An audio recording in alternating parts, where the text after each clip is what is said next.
Salut, dans cette vidéo, on va parler de la chimie durable. Alors, qu'est-ce que c'est la chimie durable? C'est la chimie qui rentre dans le cadre du développement durable, c'est-à-dire une synthèse entre l'économie produire, le social répartir et l'environnement préserver. Alors, qu'est-ce que c'est? Précisément, on parle de chimie verte, de chimie qui respecte l'environnement surtout, mais aussi l'aspect social et qui essaye de trouver sa place dans l'enjeu économique. Pardon. Alors, premièrement, limiter la pollution. Alors, comment on peut faire ça? Utiliser par exemple des solvants alternatifs, tels que le supercritique CO2. C'est un CO2 à modifier qu'on utilise. Alors, le CO2, c'est qu'il y en a en abondance, on en trouve partout dans l'atmosphère. Et il n'est pas nocif ou toxique ni pour l'environnement. On essaie aussi d'améliorer l'économie d'énergie, par exemple au lieu d'utiliser l'énergie nucléaire, on peut utiliser d'autres énergies telles que la biomasse par exemple. Ouais. La biomasse c'est une énergie thermique. Puis on peut aussi privilégier les ressources renouvelables. Donc arrêter d'utiliser par exemple du pétrole et d'autres produits limités. On tente aussi de réduire les déchets, comme les déchets radioactifs dans les centrales nucléaires par exemple. Pourquoi? Parce qu'ils polluent extrêmement beaucoup l'environnement et, et tuent la faune, la flore et tout le reste.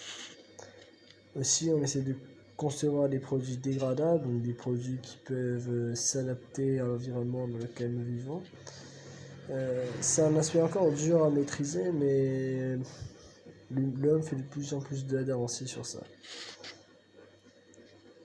Aussi, de surtout s'adapter aux enjeux environnementaux, ça veut dire limiter l'impact.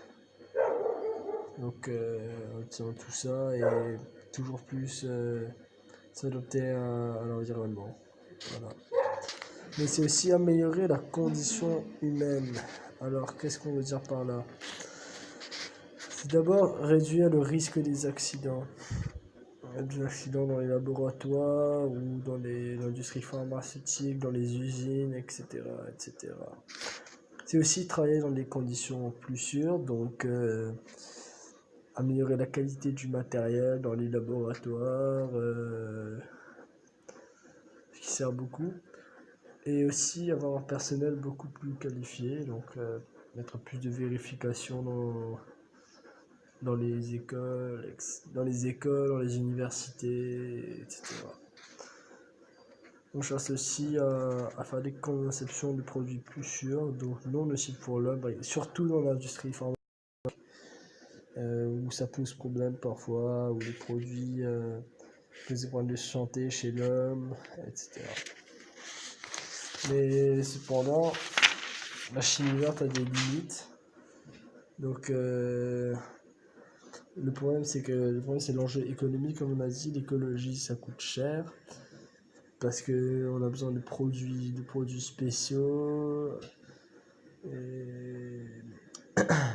et aussi on essaie de limiter ce qui n'est parfois pas rentable pour les pays plus pauvres par exemple. Et voilà. Donc en gros la chimie verte c'est une chimie qui essaie de s'adapter dans le développement durable et qui pour l'instant n'est pas encore totalement bien placée, mais qui avance et qui fait son chemin. Donc voilà, la chimie durable, c'est la chimie verte en gros. Donc voilà.